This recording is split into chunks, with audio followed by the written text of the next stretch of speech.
여러분 옆 사람에게 이렇게 한번 인사할까요? 참 잘 오셨습니다. 참 잘 오셨습니다. 한번 뒤에도 보세요. 뒤에도 누가 오셨는지 한번. 뒷 사람에게도 참 잘 오셨습니다. 잘 오셨습니다. 네, 감사합니다. 네, 복된 자리, 은혜의 자리, 여러분 참 잘 오셨습니다. 오늘 추수감사주의를 맞이해서 우리 함께 예배드리는 모든 여러분들에게 특별히 하나님께서 은혜와 복으로 충만하게 채워주시기를 축복합니다. 오늘 우리가 읽었던 이 본문 좀 여러분 낯설게 느껴지지 않는가요? 아내는 남편에게 복종하라. 아내는 남편에게 복종하는 게 좀 쉽지만 알 것 같은 느낌이 여러분 들지 않습니까? 또 남편은 아내를 사랑해라. 이 말씀을 처음 들으면 어떤 분은 부담스럽게 느낄 수 있고 또 어떤 사람들은 아주 오래된 이야기가 아닌가 이렇게 생각이 들 수도 있을 것 같습니다. 그런데 여러분 우리가 에베소서를 쭉 지금 보고 12번째 보고 있는데요. 이 에베소서의 첫 번째 이 편지의 수신자가 누구예요? 너무 쉬운 문제죠. 1세기 에베소 교회 성도잖아요. 그러니까 이 두 가지 명령을 우리가 보았는데 제가 제목을 두 가지 딱 정했어요. 아내가 남편에게 복종하는 것, 남편이 아내를 사랑하는 것. 1세기 교회 사람들에게 이 편지를 처음 받았을 때 우리는 지금 21세기 살고 있잖아요. 편지를 받았을 때 누가 충격을 받았을까요? 충격까지는 안 해도 어떤 말씀이 더 부담스러웠을까요? 1세기 사회 문화를 생각해 보면 돼요. 남편들이 훨씬 더 무겁게 이 말씀을 받았어요. 부담을 가지고 받았어요. 왜냐하면 그 당시 사회 문화적 배경을 보면 아내가 남편에게 복종하는 것은 당연한 일로 여겼던 시대예요. 그러니까 아내들은 별 부담 느끼지 않았는지도 몰라요. 그래서 사도 바울은 아내들에게 복종하라 한 말을 3절로 딱 끝냈어요. 근데 남편들에게 아내를 사랑하라는 말을 또 2배를 늘려서 자세히 설명합니다. 왜냐하면 남편들이 이게 이해가 잘 안 됐기 때문에 그랬을 거예요. 그런데 지금 우리는 21세기를 살고 있잖아요. 지금 제가 이 말씀을 묵상하면서 누가 부담을 느낄까 생각해 보니까 아내들이 지금은 훨씬 더 이 말씀에 부담을 느끼지 않을까 그런 생각을 해봤어요. 그런데 여러분 성경은 시대와 세대를 초월해서 여전히 진리입니다. 그러니까 1세기 사람들에게 뿐만 아니라 지금 21세기를 살고 있는 우리에게도 이 말씀은 그냥 흘러보낼 말씀이 아니라는 말이에요. 그 말씀을 붙잡고 순종해야 할 말씀이에요. 사도 바울은 그래서 우리 22절부터 보았는데요. 그게 부담스러운 걸 아니까 저번 주 우리가 살펴보았잖아요. 저번 주 18절에서 저번 주 말씀의 핵심이 18절이에요. 18절에서 오직 성령으로 충만함을 받으라 이렇게 먼저 이야기했어요. 그러니까 성령 충만함을 받지 않으면 아내가 남편에게 복종할 수도 없고 남편이 아내를 사랑할 수도 없기 때문이에요. 그래서 이 말씀이 부담으로 느껴진다면 여러분 먼저 성령 충만함을 구하십시오. 오늘 우리가 새 가족을 초청해서 예배를 드리는데요. 오늘 이 기이한 말씀을 통해 우리의 가정이 더욱더 건강해지고 사랑이 회복되고 감사가 넘쳐나는 그런 복된 시간 될 수 있기를 진심으로 바랍니다. 오늘 가정에 대한 말씀인데요. 가정을 보려면 오늘 에베소 본문에 들어가기 전에 최초의 가정을 먼저 봐야 합니다. 창세기로 가야 합니다. 창세기 2장을 보시면 하나님께서 아담과 하와를 만드시죠.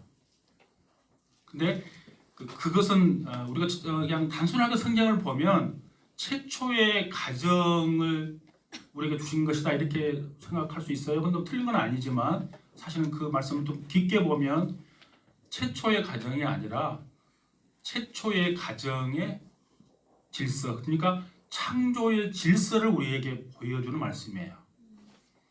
하나님께서 아담을 먼저 창조했어요. 그리고 아담이 혼자 지내는 것이 하나님 보시기에 별로 좋지 않다 그랬어요. 그래서 아담의 갈비뼈를 채워서 하와를 만듭니다. 하와를 만드는 것은 창세기에 보면 아담의 돕는 배필로 하와를 만든 거죠.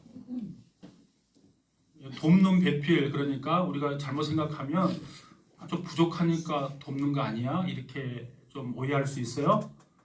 근데 여러분 그렇지 않습니다. 저번 주 오후 시간에 우리가 시편 33편 가지고 말씀을 나눴잖아요. 33편 20절에 하나님을 이렇게 소개했어요. 하나님은 우리의 도움과 방패가 되신다 그랬어요.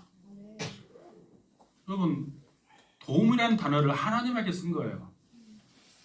그러니까 하나님이 우리에게 도움이 될 때는 하나님이 능력이 있기 때문에 도움이 되신 거죠. 그러니까 아내가 남편을 돕는 배필로 하나님께서 창조했다면 아내가 힘이 없기 때문에 도와라 말한 것이 아니고요.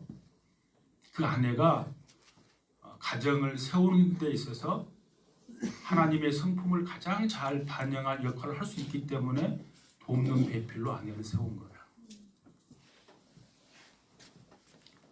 그렇게 하와를 만들고 하나님께서 아담에게 이끌어옵니다. 그러니까 아담이 이렇게 이야기합니다. 내 뼈 중에 뼈요, 살 중에 살이라. 여러분, 이 말씀 중에 어떠한 경쟁이나 비교나 상하 구분도 없어요. 존재 자체로 귀하고 소중한 몸으로서의 연합이에요. 그런데 창세기 3장으로 가면 이 창조 질서가 깨어져 버립니다.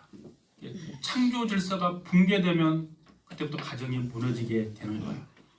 그럼 원래 창조 질서가 뭐예요? 하나님, 아담, 하와, 피조 세계 이렇게 흘러가잖아요.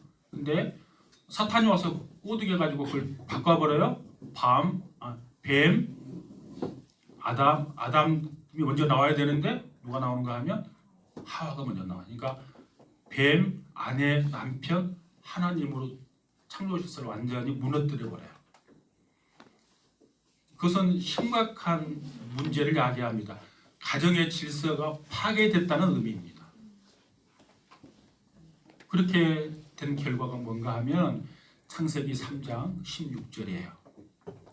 이렇게 기록되어 있습니다.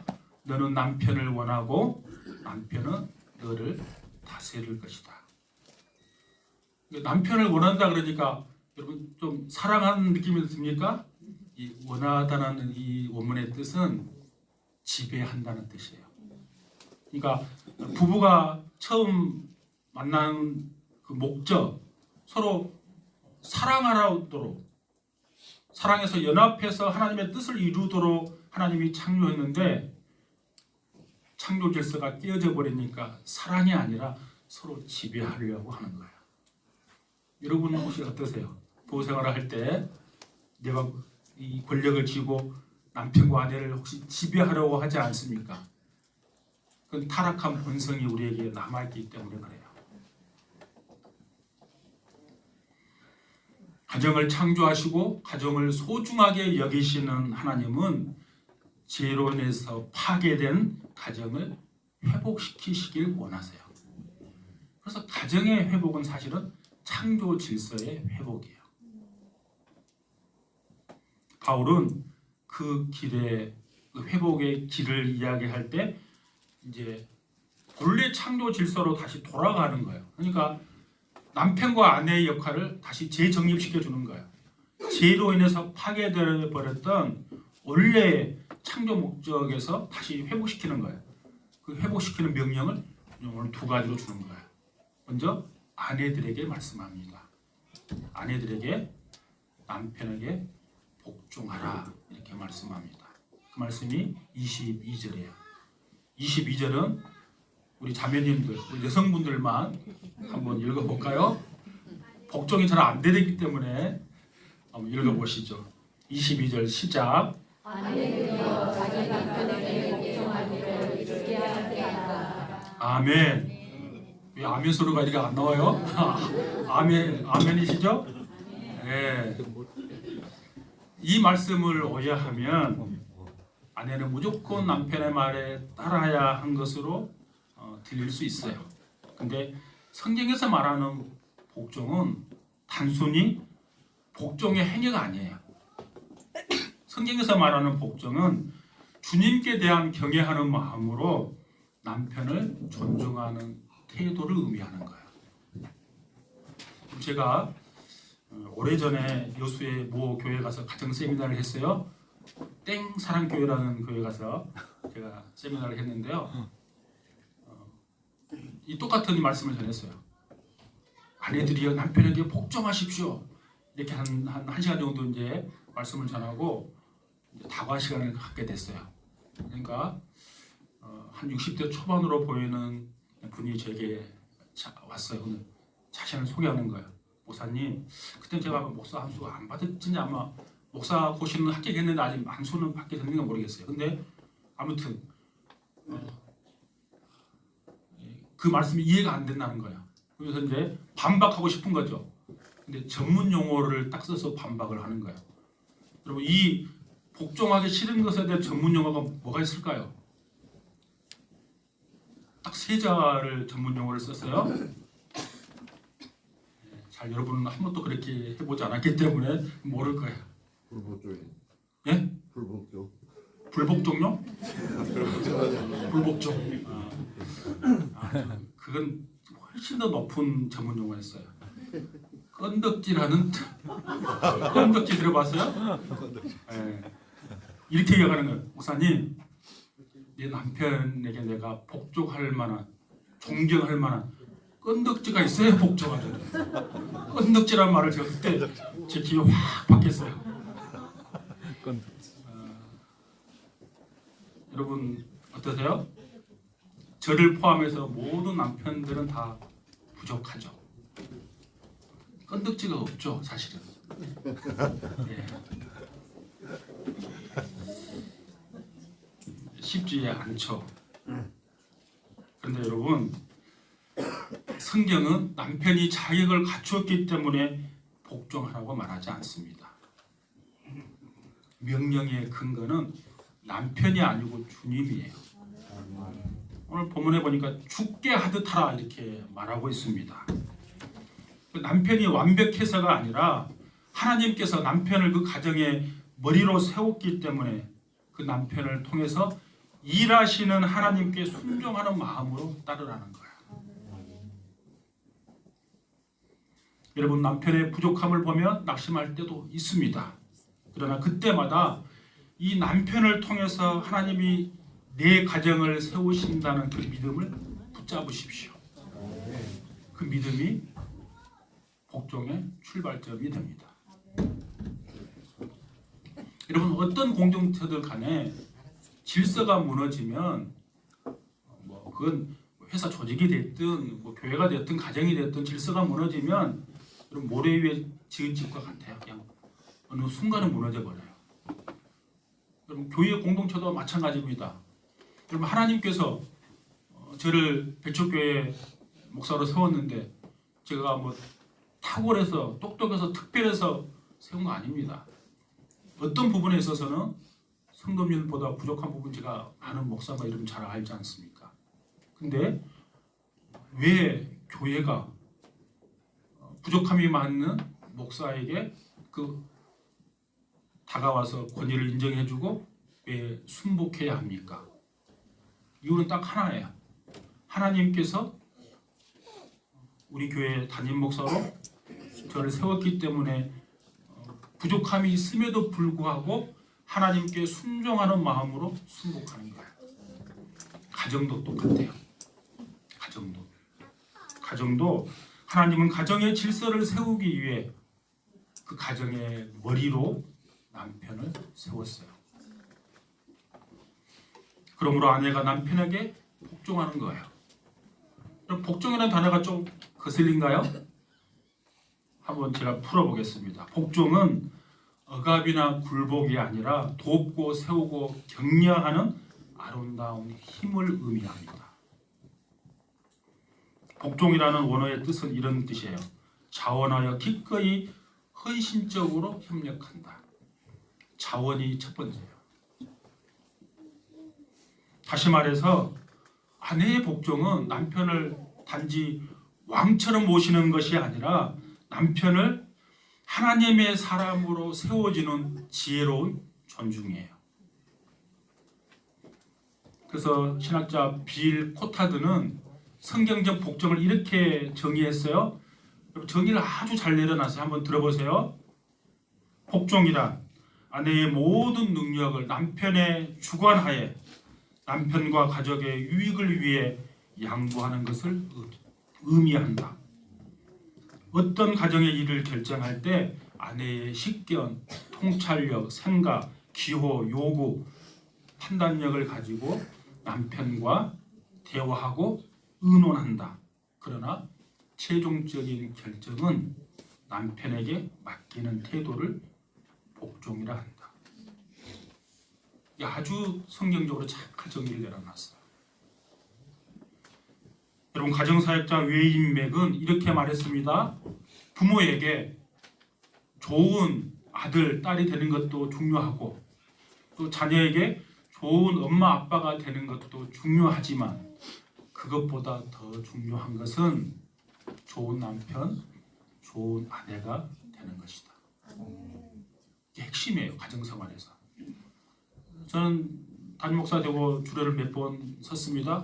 주례 할 때마다 제가 첫 번째로 하는 이야기가 이거예요. 가정에서 부모가 너무 귀중하죠. 자녀가 얼마나 예뻐요? 이게 첫 번째 우선순위가 돼서 안 된다는 거예요. 언제나 첫 번째 우선순위는 아내와 남편이에요. 그 아내와 남편이라는 기둥 위에 부모님도 잘 섬기는 가지고 자녀도 잘 양육하는 거예요. 여러분, 학문적으로 엮이는 가정이 여러분 뭔지 아세요? 엮이는 가정을 여러 가지로 정의할 수 있는데요. 엮이는 가정은 그러니까 아내와 남편의 관계가 틀어져서 한쪽으로 에너지가 흘러가는 것을 엮이는 가정이라 그래요. 그 에너지가 어디로 흘러갈까요? 대부분의 아내들은 자녀에게로 가요. 남자들은 부모에게로 가요. 엮이는 가정은 또 다른 엮이는 가정을 생산할 가능성이 높아져요. 다 그런 건 아니지만. 그래서 어떻게 해야 돼요? 근데 부부 사이가 안 좋으면 자녀에게 밀착하는 것이 아니라 아내와 남편의 관계를 회복시키려는 노력이 있어야 돼요. 그게 하나님이 우리 가정에 요구하는 거예요. 저는 여러분 알다시피 저는 회사 다니면서 공부를 했기 때문에 시간이 너무 촉박했어요. 제 아내하고 보낼 시간이 없었어요. 딸이 얘기했는데요. 고3 때 모든 에너지를 다 자녀에게 맞춥니까? 고3 때 안 맞췄어요. 고3 때 제 차를 타고 뭐처럼 시간이 나서 딸할 때 고3 때 간 게 아니라 부산 여행을 갔어요. 전화가 와서 아빠 엄마 어디가? 우리 여행 간다. 첫 번째 우선순위가 아내이기 때문에 그래요. 고3 딸이 첫 번째 우선순위가 아니에요. 아내들이 남편에게 항상 해야 할 말, 당신을 믿어요. 당신의 결정을 존중해요입니다. 이 한마디가 남편을 세우고 가정을 안정시키는 큰 힘이 됩니다. 여러분, 그런데 남편들을 저를 포함해서 언제나 최상의 결정을 내릴 수 있나요? 그럴 수 없어요. 왜냐하면 다 부족함이 있기 때문에 최선을 다해서 결정을 내린다 할지라도 부족한 결정을 내릴 수 있죠. 그럴 때 아내들의 태도가 중요해요. 그럴 때 여보 당신은 최선을 다했어요. 난 당신을 믿어요. 이 한마디면 되는 거야. 근데 많은 아내들이 이렇게 이야기합니다. 이제 당신은 빠져. 이제 내가 모든 결정을 내릴 거야. 그러면 어떻게 될까요? 그 가정에 남편의 울타리는 더 이상 없는 거예요. 그 권사님 말씀처럼 그 남편은 큰 아들이 되는 거예요. 그리고 큰 아들 하나 데리고 살래요? 아니면 남편 울타리 보호막 속에 내가 살래요? 그건 아내가 결정하는 거예요.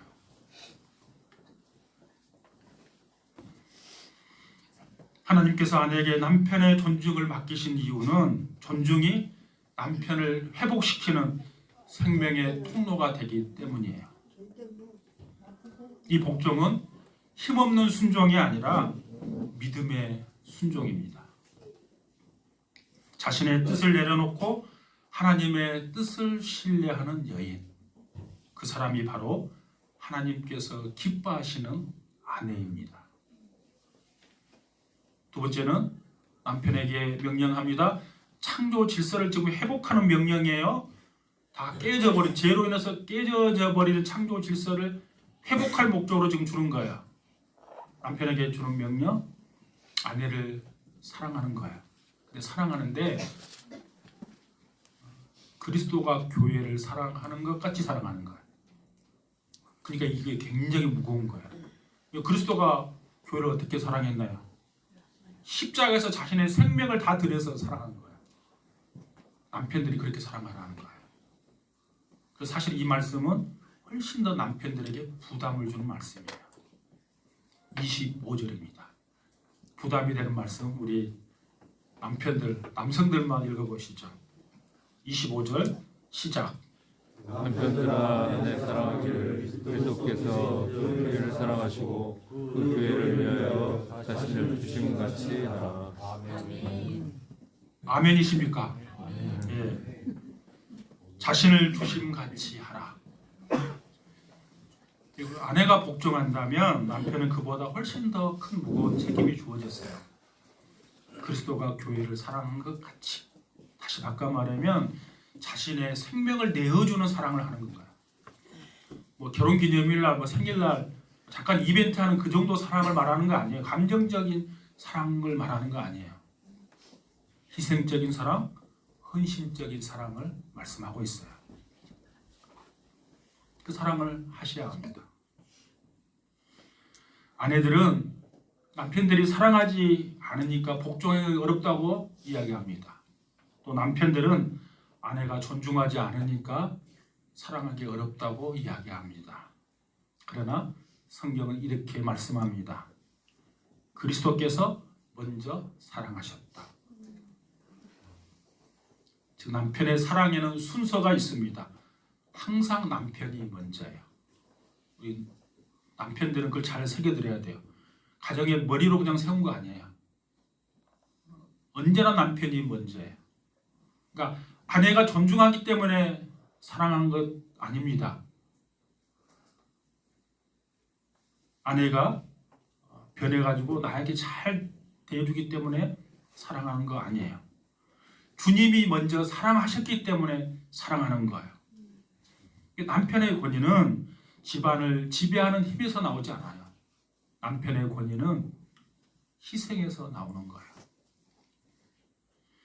남편의 사랑은 가정에서 십자가를 세우는 행위입니다. 그래서 28절에 보면 아내를 사랑하는 것이 결국 자기 자신을 사랑하는 거라 그랬어요. 그러니까 아내 사랑하는 것은 그럼 나를 사랑하는 거예요. 아내와 나는 한 몸이기 때문에 그래요. 29절에 보니까 뭐라 그래요? 남편들에게 아내를 양육하고 보호하는 사랑을 하라고 말씀합니다. 양육한다는 말은 성장하도록 돕는다는 말이에요. 구체적으로 아내의 신앙, 감정, 생활을 돕는 사랑을 말합니다.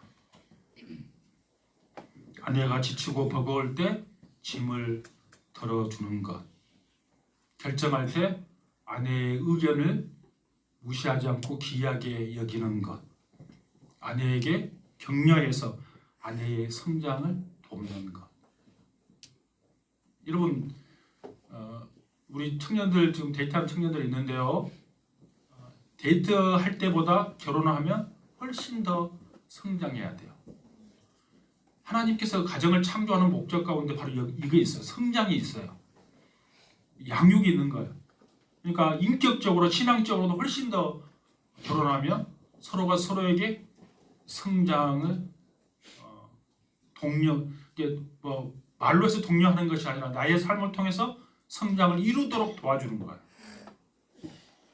여러분 신앙적으로 인격적으로 성장할 뿐만 아니라 아내들이 미인이 되도록 도와주셔야 돼요. 미인이 어떻게 될까? 그럼 서울 강남을 가야 되나? 이게 칼을 좀 대야 되나? 소독 냄새가 나는 것이 미인이 아니고요. 여기 뭘 빵빵하게 넣어서 미인이 되는 거 아니에요. 남편의 사랑을 받으면 아내의 얼굴이 칼을 대지 않아도 예뻐져요. 그 가지고 있는 매력이 발산돼요. 그러니까 나이가 한 50 넘으면 그 아내의 얼굴은 남편의 책임이에요. 남편의 사랑을 받은 만큼 아내의 얼굴이 매력적으로 바뀌어요.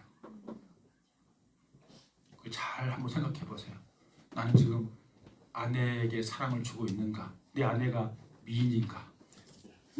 다른 사람이 보면 내가 겁날 정도로 점점점 매력적으로 바뀌고 있는가? 여러분 보십시오.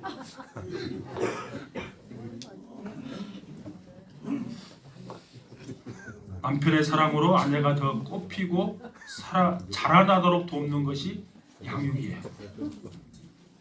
보호하라 그랬습니다. 이 보호한다는 말은 따뜻하게 감싸고 돌보는 사랑을 말씀합니다. 원어의 뜻이 이런 뜻이에요. 부드럽게 품다, 따뜻하게 감싸다, 보살피다 그런 뜻이에요. 그러니까 어머니가 아기를 품어에 안고 있는 그 모습이 보호다는 단어로 나온 거야. 여러분 느끼시고 어떻게 느끼겠어요? 아이를 엄마가 할 때 어떻게 안고 있겠어요? 아주 잘 감싸고 안겠잖아요. 그렇게 남편은 아내를 그렇게 보호할 책임이 있어요. 구체적으로 아내의 연약함과 필요를 책임지는 사랑입니다. 아내가 아플 때 옆에 있어 주는 것. 그럼 제가 며칠 전에 차를 타고 저는 라디오를 기독교 방송 잘 안 들어요. 왜냐하면 날마다 이거 성경 연구하는데 밖에 사람들은 어떻게 사는가를 들어야 되잖아요. 저는 MBC를 듣거든요. MBC 라디오 방송 뭔가 하면 이거 생각났어요. 아내가 아픈데 남편이 얼마나 낚시를 좋아하는가 낚시 가버렸어요. 아내는 거의 죽겠다 그랬는데 그게 그 사연으로 그 방송에 나온 거예요. 그래서 아내가 전화를 해가지고 당신 어느 저수지에서 그 민물 낚시하는가 봐요. 내가 그 저수지에 빠져 죽어야 당신 정신 차리겠다고 그렇게 전화한 적이 있다고 그랬어요. 여러분 아플 때 아내의 옆을 지켜야 합니다. 육체적 안전, 정서적 안정감을 주는 것. 어려운 상황에서 내가 당신의 편이라고 말해주는 것. 한번 예를 들어볼게요. 아내가 운전하고 가다가 사거리에서 사고 났어요. 근데 딱 가서 보니까 아내가 100% 잘못했어요. 남편은 어떻게 이야기해야 돼요? 무조건 아내 편을 드는 거죠. 보니까 당신이 잘못했구만 이렇게 이야기하면 그게 남편이에요? 경찰관이지? 경찰관이 하는 그 이야기예요. 어떤 상황에서도 남편은 아내 편을 드는 거예요. 그것은 옳고 그름의 문제가 아니에요. 아내를 따뜻하게 품어주고 지켜주는 안전의 울타리가 바로 보호하는 사랑이에요. 결국 29절은 핵심이 이거예요. 예수님께서 교회를 먹이고 자라나게 하고 지키고 보호해 주신 것처럼 남편들은 아내들을 세워주고 성장시키고 감싸고 지켜주는 사랑을 실천하라는 거예요. 여러분 남편들이 다 그렇게 할 수 있기를 축복합니다. 그리고 세 번째 가정은 복음의 모형이에요. 그 말씀이 32절입니다. 32절은 우리 모두 같이 읽겠습니다. 32절 시작. 이 비밀이 크도다. 나는 그리스도와 교회에 대하여 말하노라. 아멘. 바울은 이 말씀을 단순히 가정생활의 지침서 정도로 끝내지 않습니다. 그는 부부의 관계 속에서 복음의 신비가 담겨져 있다고 지금 말씀하고 있습니다. 이게 남편은 그리스도의 모형이고 아내는 교회의 모형이에요. 그러니까 부부관계는 세상 속에서 복음을 가장 잘 보여주는 설교입니다. 세상 사람들이 교회에 나오지 않아도 여러분의 부부관계를 통해서 그리스도의 사랑과 복종의 조화를 얼마든지 벌 수 있어요. 그래서 건강한 가정은 그 자체로 복음의 통로가 되는 것입니다. 여러분의 가정에서 그리스도의 향기가 나타나야 돼요. 그래야 복음이 증거되는 거예요. 여러분, 바울이 말하는 아내의 복종, 남편의 사랑은 그래서 결코 인간적인 힘이나 노력으로 성품만으로 실천할 수 없어요. 그래서 서두에 말씀드린 것처럼 18절에서 오직 성령으로 충만함을 받으라 이렇게 말하는 거죠. 성령 충만이 가정을 세우는 능력의 근원이라는 뜻입니다. 아내의 복종도 남편의 사랑도 성령께서 역사하실 때 자연스럽게 맺혀지는 열매입니다. 이건 노력으로 되는 거 아니에요. 추수감사주의를 맞아 하나님은 우리의 가정을 다시 은혜의 자리로 부르시기를 원하십니다. 올해 우리의 가정이 어떤 시간을 지내왔든 하나님의 말씀은 언제나 회복의 길을 열어주십니다. 오늘 이 말씀을 우리가 가슴에 담고 한 주 동안 작은 말 한마디, 작은 행동 하나부터 실천해 보십시오. 그러면 하나님께서 여러분의 가정을 새롭게 하실 줄로 믿습니다. 그리고 그 변화는 추수감사절의 진짜 열매입니다. 이 열매는 그 열매에 비하면 아무것도 아닌 거예요. 우리의 가정에 그 열매를 하나님은 맺히기를 원하세요. 가정은 상대방이 변해야 회복되는 것이 아니라 내가 먼저 변할 때 회복이 시작됩니다. 가정은 하늘나라의 작은 모형입니다. 가정이 회복될 때 교회가 회복되고 사회가 회복됩니다. 주님 안에서 가정의 창조 질서가 회복되어 우리의 가정에 작은 큰 천국을 이루며 살아갈 수 있기를 바랍니다. 하나님께서 여러분의 가정에 사랑과 평강과 화해와 기쁨의 열매들을 풍성히 맺혀 주시기를 주님의 이름으로 축복합니다.